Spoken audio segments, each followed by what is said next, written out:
जिससे हम प्यार करते हैं क्या वो हमारे लिए सही है या नहीं, उसकी शादी क्या हमारे से होगी या नहीं। क्योंकि सर कुंडली देख के तो प्यार नहीं किया जाता, क्योंकि प्यार तो हो जाता है, लेकिन प्यार में बार बार ब्रेकअप होना और हमारे पार्टनर का चीट करना, इससे हम कैसे बच सकते हैं। पंडित जी मान लीजिए कि हमें किसी से प्यार हो गया और अब हम उस रिलेशनशिप को अच्छा बनाने के लिए क्या किया जा सकता है कि आगे जो हमारा लव रिलेशनशिप है वो सक्सेसफुल रहे। दोस्तों, स्वागत है आपका हमारे पॉडकास्ट में, जिसमें आज हम जानेंगे लव रिलेशनशिप के बारे में, ब्रेकअप के बारे में, थर्ड पर्सन का रिलेशनशिप में आना और इंटरकास्ट लव मैरिज के बारे में। तो दोस्तों, स्वागत करते हैं हमारे astrology and face reading expert Pandit Rahul Shastri ji से। इनके दिए हुए रेमेडीज बिल्कुल न्यू मिलेंगे और सिर्फ हमारे पॉडकास्ट में मिलेंगे। तो चलिए दोस्तों, शुरू करते हैं और वेलकम करते हैं हमारे पंडित राहुल शास्त्री जी का। कैसे हैं सर आप? Thank you Shri. आपने मुझे आज पॉडकास्ट पे इनवाइट किया, उसके लिए धन्यवाद। बताइए क्या जानना चाहते हैं आप? पंडित जी, मेरा पहला सवाल ये है कि क्या लव रिलेशनशिप के बारे में हम कुंडली के द्वारा जान सकते हैं कि हमारा जो लव रिलेशनशिप है वो सक्सेसफुल होगा या नहीं? जी श्री, आपने बिल्कुल सही कहा। प्यार एक ऐसी भावना है जो कहीं भी किसी से भी हो सकती है। प्यार एक माँ को अपने बेटे से हो सकता है, एक भाई को अपने बहन से हो सकता है, एक पिता को अपने बेटे से हो सकता है। लेकिन श्री, आज हम कपल्स के प्यार के बारे में बात करेंगे। आजकल लड़कों को लड़कियों को पता ही नहीं है कि वो प्यार है या अट्रैक्शन। यही एक वजह है जो बार-बार प्यार में ब्रेकअप होता है। एक प्रेमी अपनी प्रेमिका से चीटिंग करता है। इसका मुख्य कारण हमारी कुंडली के अंदर भी देखा जा सकता है। कुंडली के द्वारा पता किया जा सकता है कि हमारा प्यार सफल होगा या नहीं। पंडित जी, कैसे पता किया जा सकता है? आप थोड़ा सा इसका एक्सप्लेन करेंगे कि ग्रह का लव रिलेशनशिप से क्या संबंध है और कैसे है? श्री, हमारी कुंडली में कुछ ऐसे स्टार्स होते हैं जो लव लाइफ को बहुत मजबूत बनाते हैं। शुक्र, चंद्रमा और गुरु, ये 3 महत्वपूर्ण ग्रह हमारी कुंडली में मजबूत हो तो हमारे प्यार को बहुत मजबूत बनाते हैं। लड़का और लड़की में विशेष प्यार बन जाता है। शुक्र का अपनी कुंडली में अच्छा होना भी प्यार को मजबूत बनाता है। पंचम और सप्तम भाव हमारी कुंडली में लव मैरिज के भाव होते हैं और 1, 7, 8 में अगर राहु हो तो हमारा ब्रेकअप होने के चांसेस ज्यादा होते हैं। कुंडली में मंगल और शुक्र की युक्ति हमारे लिए लव ब्रेकअप का कारण बन जाता है। इनके बहुत से उपाय हैं जो अगर हम करें तो हमारी लव लाइफ को सफल किया जा सकता है। यदि आप थोड़ा सा कोई एक रेमेडी ऐसा बता दें कि जिससे ब्रेकअप से बचा जा सके। जैसे अब पता तो लग गया है, लेकिन वो बचना चाहता है, तो कोई एक रेमेडी अगर कोई लड़की या लड़का अपने रिलेशन को बचाने के लिए करे तो सर वो बता दीजिए, कोई एक छोटी सी रेमेडी। सोमवार के दिन जी। माँ पार्वती और भगवान भोले शंकर के मंदिर में जाके जल चढ़ाएं। एक तो उपाय ये है। दूसरा उपाय ये है कि भगवान श्री कृष्ण के मंदिर में जाके गुलाब का फूल और मीठा पान चढ़ाएं। इनके द्वारा आप अपने प्यार के रिश्ते को मजबूत कर सकते हैं। ठीक है। बट इसमें जैसे हम जल चढ़ाने गए हैं तो उसमें नाम भी लेना है कि बस वो भाव से? ये जो प्रक्रिया है, ये अपने मन के भाव से उत्पन्न होती है। हम जो भी काम करते हैं, उसके अंदर हमारा भाव क्या है?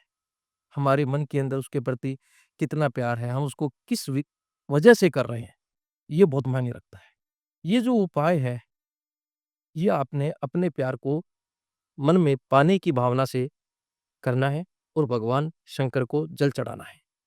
अच्छा पंडित जी, कई हमारे जो फॉलोअर्स होंगे उनका ये भी सवाल होगा कि जो जल है वो कितनी बार चढ़ाना है, और सुबह चढ़ाना है या शाम चढ़ाना है?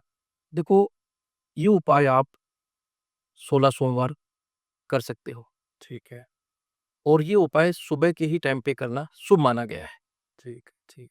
पंडित जी, आपने बहुत ही अच्छा जवाब दिया इसका, लेकिन जैसा आपने कहा कि 16 सोमवार, तो 16 सोमवार तक तो आज की जो जनरेशन है वो तो वेट ही नहीं करेगी।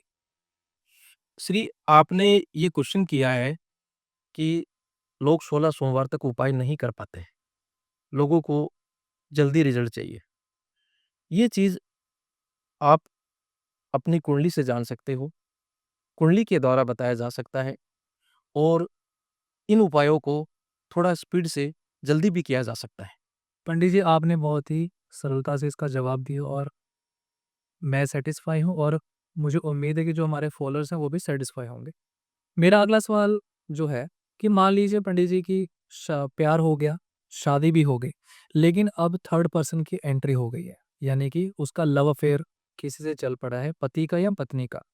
तो हम इससे कैसे पता कर सकते हैं उसे बिना बताए? यानी कि हम ये कैसे जान सकते हैं कि उसके लक्षण क्या है कि वो हमें चीट कर रहा है? जैसे कि मैंने कई बार खुद भी देखा है और हमारे कमेंट बॉक्स में भी काफ़ी सारे सवाल ऐसे आते हैं कि हमने प्यार भी कर लिया, शादी भी कर ली, कुंडली दिखा के कर ली, लेकिन अब जो मेरा पार्टनर है वो चीट करने लगा है। तो इसका कोई उपाय, कोई ऐसा रेमेडी जो आप बता पाएँ ताकि जो हमारे फॉलोअर्स हैं वो इन चीज़ों से बच सकें और अपने शादीशुदा जीवन को एक अच्छी राह पर ले जा सकें? अगर आप कुछ ऐसा बता पाएँ तो? बिल्कुल श्री, आज के ज़माने में ये एक नॉर्मल सी बात हो गई है। शादी के बाद पति-पत्नी में तीसरे पर्सन का आना शादीशुदा लाइफ को खराब कर देता है। मेरा एक क्लाइंट है कनाडा में, जिसकी शादी को 22 साल हो गए। 22 साल के बाद उसके पति का किसी से लव रिलेशनशिप बन गया। अच्छा। उसने मेरे को फ़ोन किया, मैंने उसकी कुंडली की गणना की, उसकी कुंडली में ग्रहों को जाना, उसके अनुसार मैंने उनको उपाय बताया। जो ये उपाय था, वो 15 से 16 दिन की प्रक्रिया थी। आज उनका रिश्ता बहुत मज़बूत हो गया है। पहले जैसा प्यार, पहले जैसा रिश्ता बन गया है। लेटेस्ट लास्ट वीक में ही वो मेरे पास आए थे और मेरे को धन्यवाद कह के गए हैं। जी। पंडित जैसा आपने बताया कि आपका जो क्लाइंट था वो कनाडा का था। तो मतलब मेरा ये मानना है कि जैसे तो वो कनाडा से रेमेडी लेने भी आए थे या फिर आप मतलब ऑनलाइन भी आप बता पाएँगे? ये क्योंकि जो कुंडली तो हम देख सकते हैं ना, वो तो सामने होना चाहिए। तो ये कैसे होगा? उन्होंने मेरे से कॉल पे ही पूछा था, आज के ज़माने में बहुत सी चीज़ें ऑनलाइन हो जाती है। ऑनलाइन आप कुंडली दिखा सकते हो, अपने ग्रहों के बारे में जान सकते हो और उनका सॉल्यूशन भी करवा सकते हो। कुंडली में राहु, केतु और शनि और मंगल का प्रभाव हमारे रिश्ते को कमज़ोर कर देता है और एक-दूसरे में अलगाव पैदा कर देता है। इसी अलगाव की वजह से हमारी लाइफ में तीसरे पर्सन की एंट्री हो जाती है। आज के ज़माने में अगर आपका पार्टनर बार-बार इग्नोर कर रहा है, छोटी-छोटी बातों पे आपसे लड़ाई कर रहा है, बिना बताए कहीं जा रहा है, आपके फ़ोन को इग्नोर कर रहा है, ये एक ऐसे लक्षण है कि उसकी लाइफ में किसी थर्ड पर्सन की एंट्री हुई है। इसी वजह से पति-पत्नी की रिश्ता खराब होता जा रहा है। कुंडली में शुक्र का कमज़ोर होना आपसी प्यार को ख़त्म कर देता है।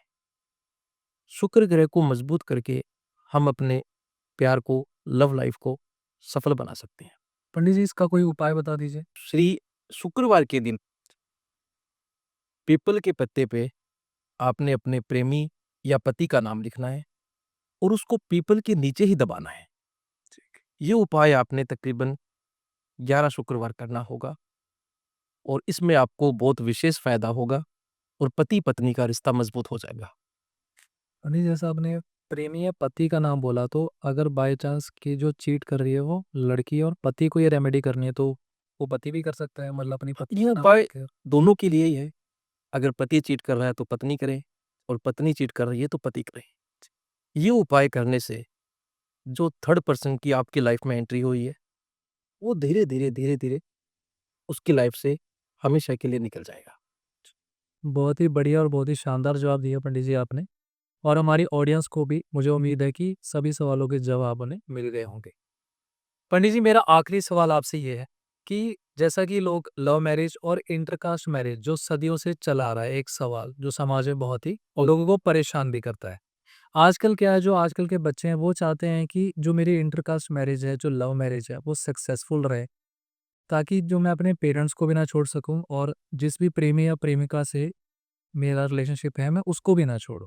तो अगर ऐसा कोई उपाय ऐसे कोई ग्रह दशा आप जो बता सकें, कोई ऐसी रेमेडी बता सकें कि जो इंटरकास्ट लव रिलेशनशिप हमारा हमारा है वो अच्छा जाए, सक्सेसफुल रहे, हमारी मैरिज सक्सेसफुल हो पेरेंट्स की मंजूरी से। तो ऐसा कोई अगर आप रेमेडी बता पाए पंडित जी तो बहुत अच्छा होगा हमारी ऑडियंस की।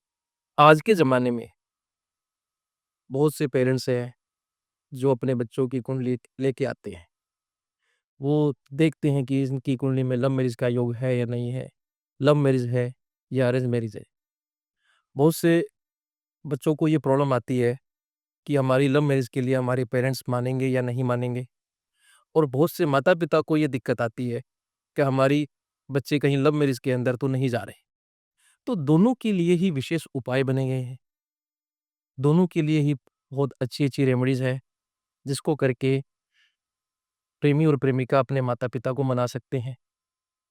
और अगर माता-पिता चाहें कि हमारे बच्चे लव मैरिज ना करें, उसके लिए भी उपाय होते हैं। इसके लिए मैं आपको एक उपाय बताता हूँ। आप एक मटका लीजिए, मटके के ऊपर ढक्कन होना बहुत ज़रूरी है।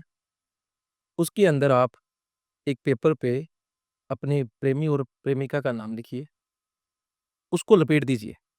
साथ में एक चांदी का सिक्का या कुछ छोटा फल भी आप उसमें डाल सकते हैं। फिर उसको रक्षा सूत्र से बांध के फिर आप उस कलश को बहते पानी में छोड़ दीजिए। ये उपाय करने के बाद आपके माता-पिता, लड़की के माता-पिता, दोनों के माता-पिता इंटरकास्ट लव मैरिज के लिए एग्री हो जाएँगे।